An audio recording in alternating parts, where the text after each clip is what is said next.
Nobody can stop this flow. Hallelujah. Hallelujah. చదువుదాం. 8 వచనం. జకర్యా గ్రంథం 3వ అధ్యాయం 8వ వచనం.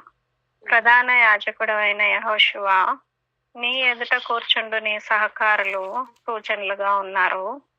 నీవును వారును నా మాట ఆలకింపవలెను.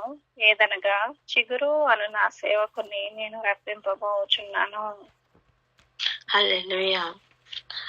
మనం ఈ మాటని ధ్యానిస్తూ ఉన్నాం గడిచిన 2-3 దినముల నుండి కదా. చూడండి, చిగురు అను నా సేవకుని నేను రప్పించుచున్నాను.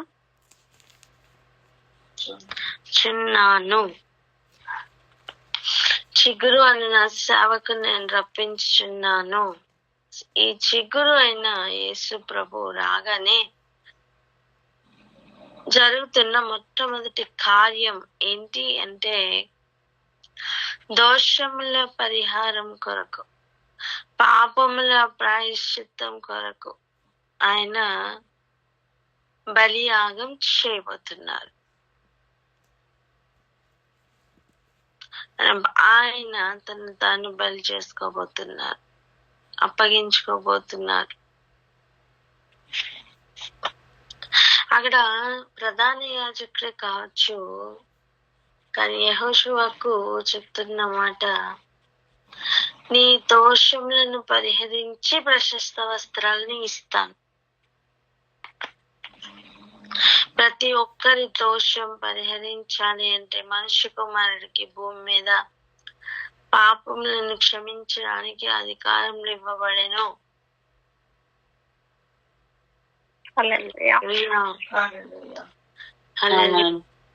ఆ నామంలో తప్ప ఇంకా ఏ నామంలో కూడా మనకు పాపముల యొక్క విమోచన కలగదు. ఎందుకంటే వేరే ఎవరు కూడా వారి రక్తంను చిందించి అంతగా రక్తునిగా తను చేసుకుని ఈ భూమి మీద లేరండి.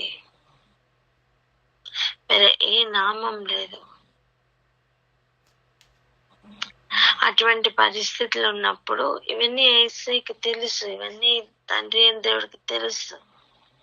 కానీ యెహోవా దూత పలుకుతున్న మాట చూసారా, చిగురు అనే నా సేవకుని నేను రప్పించబోచున్నాను. యేసు ప్రభు అలాగనే భూమి మీదకి వచ్చారు. ఆయన ముందున్న ప్రజలకు, ఆయన తర్వాత ఉన్న ప్రజలకు, బిఫోర్ క్రైస్ట్ ఉన్న వారందరికీ, తర్వాత ఉన్న వారందరికీ కావలసిన దోష నివారణ ఆయన రక్తంలో జరిగింది. ఆమేన్. ఆమేన్. హల్లెలూయా. ఇప్పుడు మనం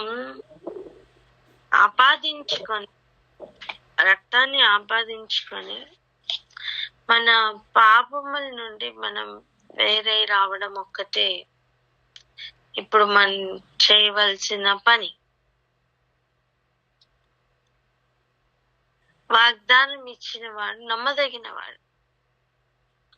భూమి ఆకాశం గతించిపోతాయేమో కానీ ఆయన మాటలు మాత్రం గతించిపోవు. ఆయన చెప్తాను అని చెప్పి, దోష పరిహారం చేస్తాను అని చెప్పిన మాట ఆధారంగా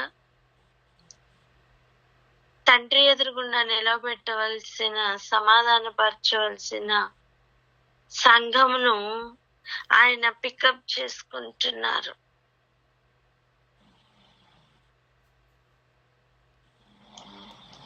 ఒక సెలెక్షన్ జరుగుతుంది. పిలుపు ఏర్పాటుని దాటి ఒక సెలెక్షన్ జరుగుతుంది.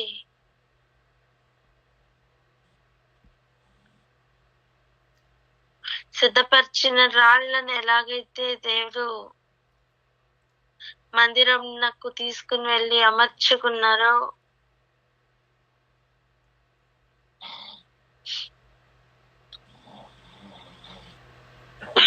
స్తోత్రం.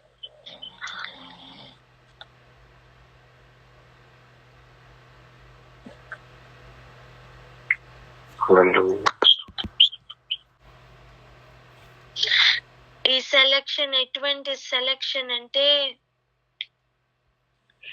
పిలుపును దాటి ఏర్పాటును దాటి జరుగుతున్న ఒక సెలక్షన్ అండి. హల్లెలూయా. ఈ సెలక్షన్ కూడా ఆయనే స్వయంగా చేసుకుంటున్న సెలక్షన్. ఆమేన్. స్తోత్రం. దీని ఎవరి రికమెండేషన్ పనికి రాదు. ఈ లోకంలో అయితే రికమెండేషన్లు పనికొస్తాయేమో, ఎంత పాపివైనా పర్వాలేదు, ఇదిగో ఇక నువ్వు పాపము చేయకు అని చెప్తే ఇక ఆ మార్గంలో నడిస్తే చాలు. ఆయనకి కుక్కలు వాంతికి తిరిగినట్లుగా మరలా మరలా పాపంలోనికి వెళ్ళే జీవితం ఆయనకి ఇష్టం లేదు.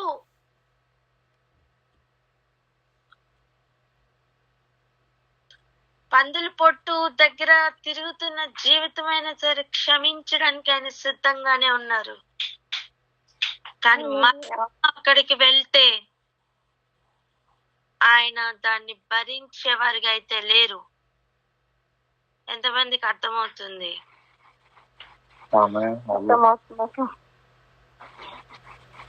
ఆయన దోషమును పరిహరించడానికి సిద్ధంగానే ఉన్నారు.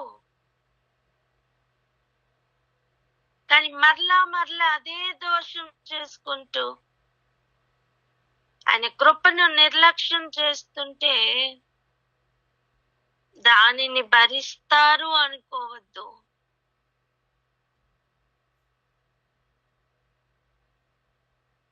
ఆయన కృపను నిర్లక్ష్యం చేయొద్దు, ఆయన ప్రేమను నిర్లక్ష్యం చేయొద్దు.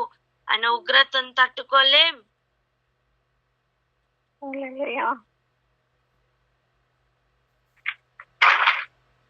పాపములను పరిహరిస్తాను అని చెప్తున్న మాట చిన్న మాట కాదండి.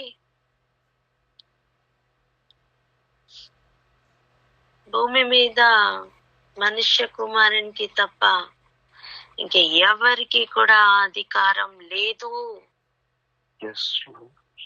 హల్లెలూయా. భూమి మీద ప్రధాన యాజకుడిని ఈ పరిస్థితుల్లో చూపించడానికి గల కారణం, భూమి మీద ఉన్న ప్రధాన యాజకులను ఒకసారి ఆలోచించండి. యాజకత్వాన్ని ఎవరికి దేవుడు అప్పగించారు? అహరోను సంతతికి, లేవీలకు. మరి ఎవరైనా సరే పాపములను పరిహరించగలరా? లేదు. పాప పరిహారం అనేది ప్రధాన యాజకులైన ప్రస్తుతం భూమి మీద ఉన్న ఏ గోత్రికులైనా సరే వాళ్ళ వలన జరగదు. వేరే ఏ రక్తం ద్వారా జరగదు.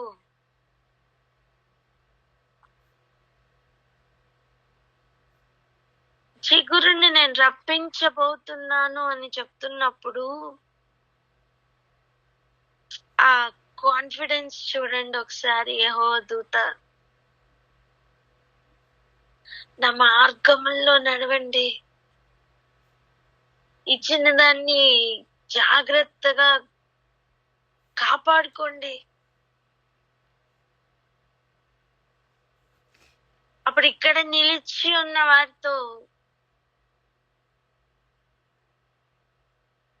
ఉన్న అదే భాగ్యం నీకు కూడా ఇస్తాను. ఆ నిరీక్షణ చూస్తున్నారా? ఆ నమ్మకం చూస్తున్నారా? హల్లెలూయా. ఈరోజు నీతో నాతో కూడా ప్రభు అదే కదా చెప్తున్నారు. జయించు వానికి నేనేమిస్తానంటున్నారు? సింహాసనం చూపించి ఇస్తానని చెప్తున్నారే. ఇనుప దండముతో ఏలునట్లుగా వేకువ చుక్కని ఇస్తానంటున్నారే.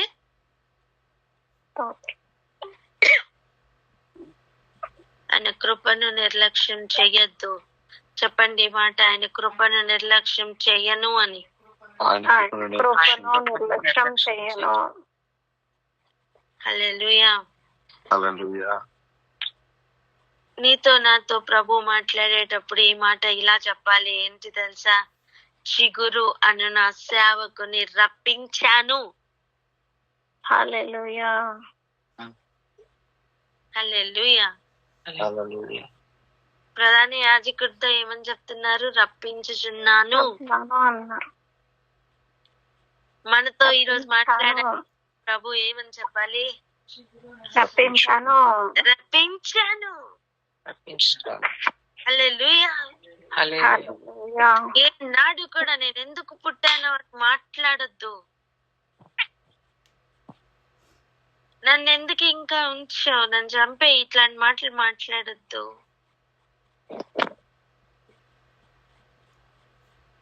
కేవలం ఆయన కృపతోనే ఆయన ఒక్కొక్క దినం అనుగ్రహిస్తున్నారు. చిగురు అను ఆయన సేవకుని ఆల్రెడీ రప్పించారు. సరి అయిన సమయంలోనే, సరి అయిన కుటుంబంలోనే, సరి అయిన పరిస్థితుల్లోనే నిన్ను నన్ను పెట్టారు. మనకు తగిన కొలిమిలోనే మనల్ని పెట్టారు. ఆమేన్. ఆమేన్. మనకు తగిన ఏరియాలోనే మనల్ని పెట్టారు. ఆమేన్.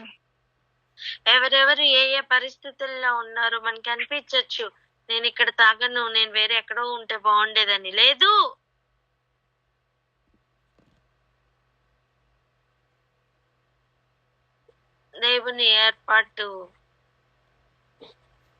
దేవుని ఏర్పాటుని అవమానించొద్దు.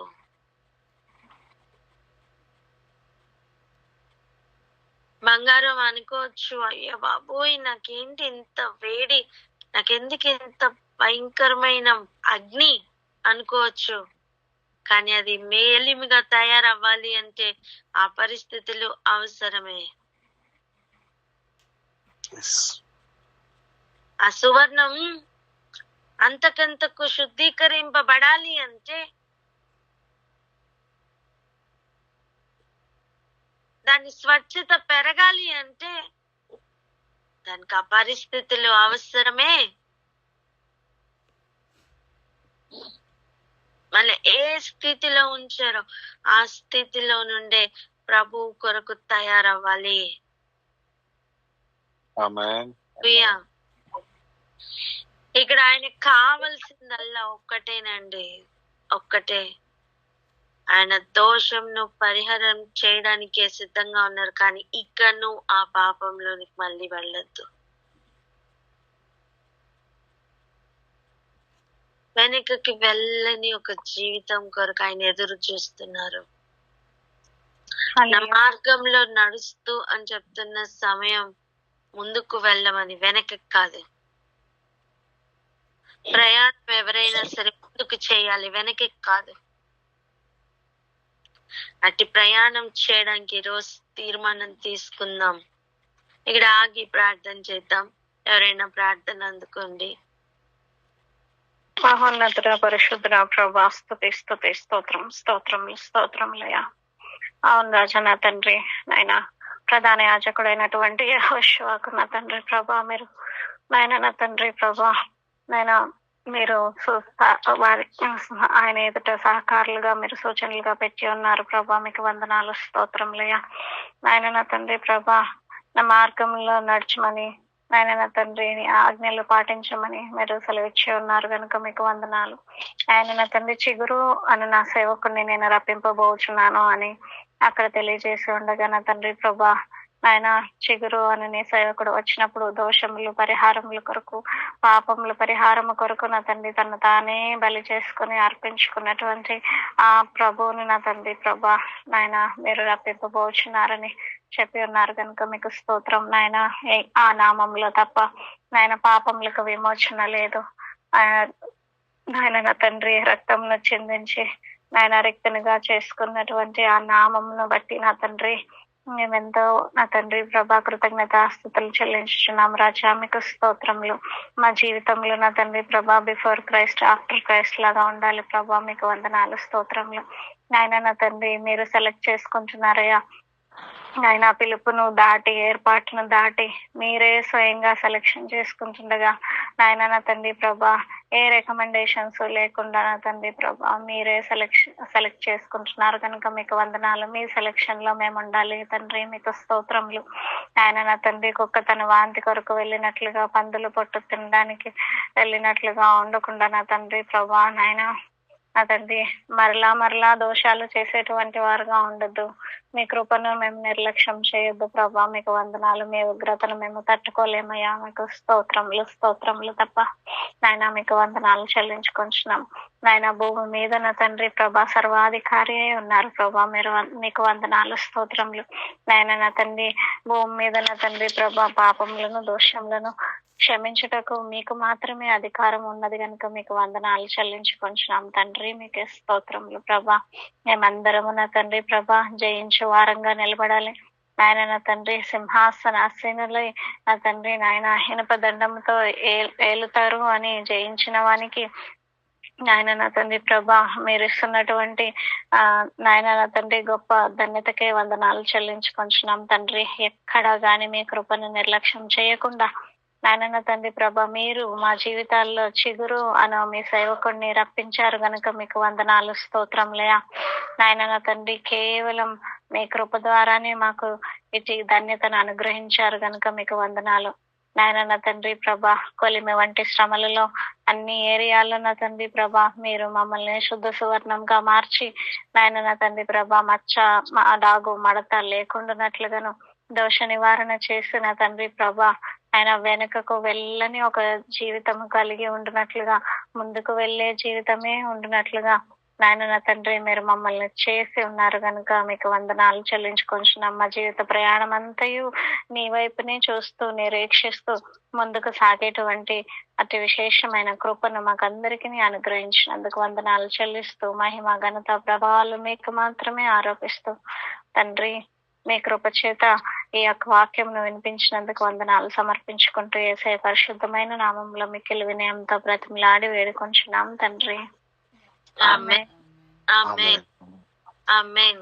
మరి దోష పరిహారం అంటున్నామే, ఆ ప్రాసెస్ ఎలా ఉంటుంది, ఆ ప్రాసెస్ లో మనం ఎలా బిహేవ్ చేయాలి ఒక మాట చదువుకుందాం రండి. హెబ్రీయులకు రాసిన పత్రిక 12వ అధ్యాయం 11వ వచనం చదువుదాం. 11 హెబ్రీయులకు రాసిన పత్రిక 12వ అధ్యాయం 12, 11, 12, 13వ వచనం. 11వ వచనం. సారీ 11వ వచనం. హెబ్రీయులకు రాసిన పత్రిక 12వ అధ్యాయం 11వ వచనం.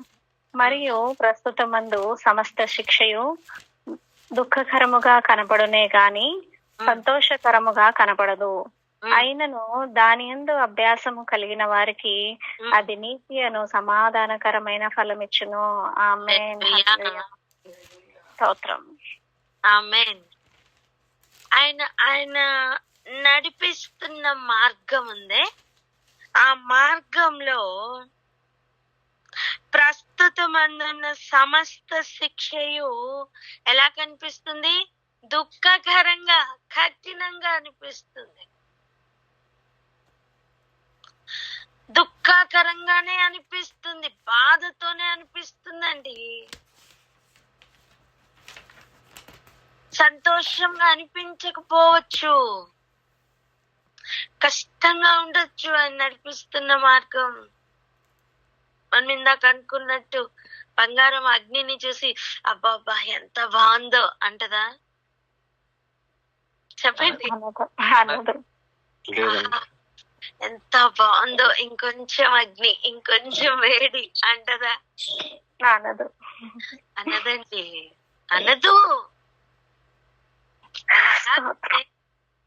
ప్రస్తుతం ఉన్న పరిస్థితులు కూడా అబ్బబ్బా ఎంత బాగున్నాయో అన్న ఫీల్ ఏమి రాదు, దుఃఖంతోనే ఉంటాయి. దుఃఖకరముగానే కనపడును, కానీ చెప్పండి కానీ అని, కానీ సంతోషకరంగా కనపడదు. అయినను దాని యందు అభ్యాసము కలిగిన వారికి అది నీతి అను సమాధానకరమైన ఫలమిచ్చును. ఆమేన్. అయినను దానిలో అభ్యాసం పొందమంటున్నారు. మనం ఎంతో కష్టమైన చదువులు చదువుతున్న పిల్లలతో మనం చెప్తాం, ఈ 1 సంవత్సరం కష్టపడు, ఈ 2 సంవత్సరాలు కష్టపడు, చాలు, ఇంకా జీవితం చాలా బాగుంటది. ఇలాంటి మాటలు ఎన్నో చెప్తామే. ప్రభు కూడా మనతో ఈ జీవితం గురించి అదే చెప్తున్నారు. హల్లెలూయా. హల్లెలూయా. ఆయన తన కుమారులను ఖచ్చితంగా శిక్షణలో నడిపించడానికి శిక్షిస్తారు. హల్లెలూయా. రండి ఇంకొంచెం ముందుకు చదువుదాం. నేను 7వ వచనం నుంచి చదువు, హెబ్రీయులకు 5 నుంచి చదువురా. హెబ్రీయులకు రాసిన పత్రిక 12వ అధ్యాయం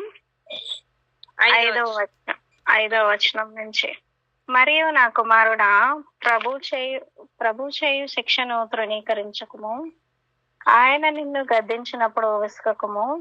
ప్రభువు తాను ప్రేమించు వారిని శిక్షించి తాను స్వీకరించు ప్రతి కుమారుణ్ణి దండించును అని కుమారులతో సంభాషించినట్లు మీతో సంభాషించుచు ఆయన హెచ్చరికను మరిచితిరి. శిక్షా ఫలము పొందుటకై మీరు సహించుచున్నారు. దేవుని కుమారులుగా మిమ్మల్ని చూచుచున్నాడు. తండ్రి శిక్షింపని కుమారుడెవడు? కుమారులైన వారందరూ శిక్షలో పాలు పొందుచున్నారు. మీరు పొందని ఎడల దుర్బీజులే గాని కుమారులు కారు. మరియు శరీర సంబంధులైన తండ్రులు మనకు శిక్షకులై ఉండిరి, వారి యందు భయభక్తులు కలిగి ఉంటిమి. అట్లయితే ఆత్మలకు తండ్రి అయిన వానికి మరి ఎక్కువగా లోబడి బ్రతకవలను కదా. చాలు. హల్లెలూయా. చూడండి, ఆయన నడిపిస్తున్న మార్గం ఎంత చక్కగా చూపిస్తున్నారో. స్తోత్రం ప్రభా. మీరు తండ్రి శిక్షిస్తున్నప్పుడు, ఆయన గద్దిస్తున్నప్పుడు ధృవీకరించద్దు, విసిగిపోవద్దు. తెలిసి నోరు కొట్టుకుని నాకే ఎందుకు ఇలా అవుతున్నా. గడిచిన 3-4 దినాల క్రితం ప్రభు ఒకటి చూపించారు, గుర్తుందా? సన్నగద్దు, సన్నిగి సంహారకుని చేతిలో అది నశించిపోయారట. సనగద్దు అని చెప్పారు. అలా ఆ మార్గంలో నడిపిస్తున్నప్పుడు ఆయన మనల్ని ప్రతి ఏరియాలోనూ కూడా రిపేర్ చేస్తున్నారు. హల్లెలూయా. ప్రతి ఏరియాలోనండి మనం పలానా ఒక్క విషయంలోనే పాపులమండి, మిగిలిన అన్ని విషయంలో నీతిమంతులమని లేనే లేదు. ఎవ్రీ ఏరియా అన్నిట్లోని డిఫైల్ అయిపోయాం. ఆజ్ఞ అతిక్రమం చేస్తున్న సమయం క్రియారూపంలోకి రాక ముందే హృదయంలో అది జరిగిపోయింది, తలంపుల్లో అది ఆల్రెడీ జరిగిపోయింది, ఊహల్లోనే అవి ఆల్రెడీ జరిగిపోయింది. అందుకే చూడండి, ఇస్సాకును బలి ఇవ్వడానికి సిద్ధపడిన అబ్రాహాం చూసి ప్రభు చెప్తున్న మాట, నువ్వు నీ ఒక్క కుమారుని ఇయ్యడానికి వెనుక తీయలేదు. ఆయన హృదయాన్ని పరిశీలిస్తున్న దేవుడు, అంతరంగాన్ని పరిశీలిస్తున్న దేవుడు. ఎలాగైతే దేహానికి దీపం కన్ను, ఆ కన్ను తేటగా ఉంటే దేహం అంతా తేటగా ఉంటుంది, వెలుగుమై ఉంటుంది అని ఎలా చెప్పారో, అలా ఆ హృదయం చాలా ముఖ్యం. దాన్ని పరిశీలిస్తున్న దేవుడు ఆ మొత్తం అన్ని పార్ట్స్ ని ఇప్పి రిపేర్ చేస్తున్నారు. రిపేరింగ్ మరలా జత చేస్తే ఆ ప్రక్రియలో ఆయన శిక్షిస్తారు, శిక్షణ ఇచ్చే మార్గంలో నడిపిస్తారు. మనం ఎలా ఉండాలి అంటే ఈ లోకంలో తల్లిదండ్రులకి ఎలా అయితే లోబడి ఉన్నామో అంతకంటే ఎక్కువగా, ఆత్మలకు తండ్రి అయిన వానికి అంతకంటే ఎక్కువగా లోబడి ఉండాలి. హల్లెలూయా. హల్లెలూయా. అసలు తల్లిదండ్రులకు లోబడే అనుభవం నిజంగా ఉందా? ఎందుకంటే అవిధేయతతో కదులుతున్న అపాయకరమైన కాలంలోనే మనం ఉన్నాం కదా. ఇలాంటి స్థితుల్లో కూడా విధేయతను చూపించడానికి నీకు అవకాశం ఇస్తున్న దేవుడు. ఆమేన్. ఆమేన్. ఈ మార్గంలో ఆయన మనల్ని శిక్షించి గద్దించుట మనకి మేలు. శిక్షించి గద్దించే సమయం మనం సెట్ అయి ఆ మార్గంలో చక్కగా నడవాలి. ఆమేన్.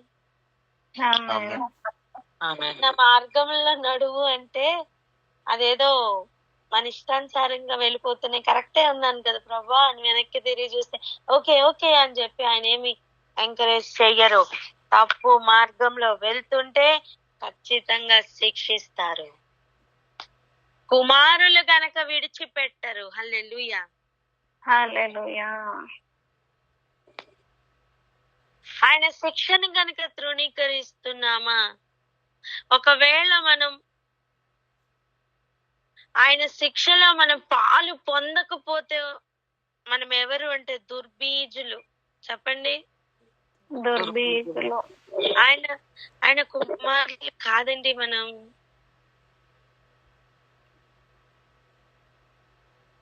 అందుకే ఆయన చెప్తున్న మాట చూసారా, ఆయన గద్దించినప్పుడు విసుగద్దు. స్తోత్రం. పక్కవారితో చెప్పండి, విసిగిపోవద్దమ్మా అని. విసిగిపోవద్దమ్మా. బంగారం ఇప్పుడు అగ్నిని చూసి విసుక్కుంటదా? బాగా వచ్చింది బాబోయ్ అని, వచ్చింది అగ్ని అని చెప్పేసి విసుక్కుంటదా? విసుక్కోదు. ఎప్పుడు అగ్నేనా నాకు అంటదా? లేదు. కంసాలి వాడు ఎలా దానిని మలుస్తాడో అలా మలవడానికి, లేకపోతే అలా మలుచుకోవడానికి రెడీగా ఉంటుంది. అలా మన జీవితం కూడా ఆయన నడిపిస్తున్న మార్గంలో నడవడానికి రెడీగా ఉండాలి. హల్లెలూయా. ఒకవేళ తండ్రి అయిన వాడు శిక్షిస్తుంటే ఇదిగో ఆ శిక్షలో నడవడానికి ఇష్టపడాలి. కష్టంగానే ఉంటుంది, బాధాకరంగానే ఉంటుంది, ఎవరికి అంత సంతోషం ఏమీ ఉండదు, దుఃఖంగానే ఉంటుందండి. వాక్యమే చెప్తుంది కదా, ప్రస్తుతముందున్న సమస్త శిక్షయు దుఃఖకరంగానే కనపడును, కానీ సంతోషకరంగా కనపడదు. అయినను ఎలా అంట, అయినా సరే పర్వాలేదు, దాని యందు అభ్యాసము కలిగిన వారికి అది ఎలా ఉంటుందంటే నీతి అను సమాధానకరమైన ఫలమిచ్చును. హల్లెలూయా. ఫలింపని ప్రతి తీగను ఏం చేస్తారట ఆయన? కట్ చేస్తారు, పెరికి పారవేస్తారు. ఆయనే పెరికి పారవేస్తే ఎవరు అంటు కడతారండి? మన దోషములను పరిహరించే ప్రక్రియలో ఆయన శిక్షిస్తారు. దుఃఖకరంగా అనిపించచ్చు కానీ నిలిచి ఉండు, దుఃఖకరంగానే అనిపించచ్చు కానీ అభ్యాసంలో ఉండు. ఫలించడానికి అవకాశం ఇస్తున్న ప్రక్రియ అదే. ఆయన శిక్షలో పాలు పొందకపోతే మనం దుర్బీజులము, కుమారులం అవ్వము. మన మార్గంలో నడుస్తున్న సమయం దుఃఖకరంగానే ఉంటది, కానీ ఇష్టంతో సహించు, సణిగి తొలగిపోకు, విసుక్కోకు అని ప్రణాళికలను అర్థం చేసుకో. నేను పాపిని, నా దోషం ఎవరు పరిహరిస్తారు అని వెతుకులాట లేని సమయం విసుగు వస్తది. నేను పాపిని అని ఒప్పుకోలు లేని సమయం అన్నీ వస్తాయి, అనవసరమైన మాటలు అన్నీ వస్తాయి. కానీ ఒక్కసారి నేను పాపిని అని ఒప్పుకుంటే మనం ఆయన చెప్పినట్టు వింటాం. చిన్న ఎగ్జాంపుల్ వినండి. ఒక పేషెంట్ ఉన్నారనుకో, తనకి ఆ జబ్బు ఉంది అని యాక్సెప్ట్ చేస్తే ఆపరేషన్ కూడా ఒప్పుకుంటాడు. లేదా డెలివరీ కష్టం, ఇంకా నార్మల్ అవ్వదు అని తనకి గ్రహింపు వస్తే ఆపరేషన్ కి ఒప్పుకుంటాడు. దాని అర్థం ఏంటి? ఆపరేషన్ అంటే ఏంటండి? కట్ చేయడానికి కూడా ఒప్పుకుంటారు. కట్టింగ్, వారి స్కిన్ ని కట్ చేయడానికి వాళ్ళు ఒప్పుకుంటారు. వాళ్ళ అవయవాల్ని కట్ చేయడానికి వాళ్ళు ఒప్పుకుంటారు. వాళ్ళకి హానికరంగా ఉన్న అవయవాల్ని తీసి పారవేయడానికి ఒప్పుకుంటారు. హల్లెలూయా. కానీ ఆ జబ్బును యాక్సెప్ట్ చెయ్యలేదనుకోండి, తెలియదు అనుకోండి తనకి జబ్బు ఉంది అని, నువ్వు కత్తి పట్టుకుని వెళ్ళు, కట్ చేయిస్తారా? చెప్పండి. నేను డాక్టర్, నేను కట్ చేస్తాను, నేను సర్జన్, నేను కట్ చేస్తానని చెప్పి కత్తి పట్టుకుని వెళ్ళు. తన ప్రాబ్లం ఏంటో తనకి తెలియకపోతే నేను దరిదాపులు కూడా రాని. అవునా కదా? చెప్పండి. కానీ తన ప్రాబ్లం ఏంటో తనకే అర్థమైనప్పుడు వచ్చి నీ కాలు పట్టుకుంటాడు. అయ్యా నన్ను కాపాడు, ఏదో ఒకటి చెయ్యి నన్నని. ఆపరేషన్ చేయాలయ్యా అంటే పర్వాలేదండి చేసేయండి, ప్లీజ్ నన్ను కాపాడండి అంటాడు. ఎగ్జాక్ట్ గా మనం పాపి అని గ్రహింపు వచ్చినప్పుడు ఆయన శిక్షణలో సంతోషకరంగా వెళ్తాం. కానీ నేను నీతివంతుణ్ణి అని భ్రమలో ఉన్నప్పుడు ఆయన శిక్షకి మనం లోబడం.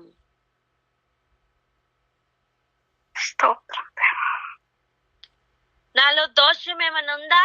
నేను కరెక్ట్ గా ఉన్నాను అన్నంత కాలం ఆయన శిక్షకు మనం లోబడము. విసిగే వస్తుంది. ఏముందయ్యా నాలో పరిశుద్ధత? ఏం లేదు. ప్లీజ్ ప్రభా నాలో పరిశుద్ధతను కలిగి చేయవా, నన్ను నీతిమంతుడిగా చేయవా ప్రభా, నా దోషం పరిహరించు అయ్యా, ఈ పాపము ఈ మకిలి తినంతటిని కడగవా ప్రభా అని ఒక పశ్చాత్తాపం. ఇంకెవరు నన్ను శుద్ధీకరించలేరయ్యా అని ఆయన యొక్క ఔన్నత్యం అన్ని తెలుసుకుంటే, గ్రహింపులోనికి వస్తే ప్రతి శిక్షను కూడా, ప్రతి మార్గంను కూడా సంతోషముగా ప్రయాణం చేయట సాధ్యమవుతుంది. హల్లెలూయా. రోజు ఆయన మార్గంలో నడుస్తున్న మనం విసుగకుండా నడవాలి, సనగకుండా నడవాలి. సంహారకుని చేత నశించుకోవడానికి కాదు ఆయన ఈ మార్గంలోకి తీసుకుని వెళ్తున్నది. శిక్షించి నశింపజేయడానికి కాదు ఆయన ప్రత్యేకమైన కొలిమిలో నుండి తీసుకుని వెళ్తున్నది.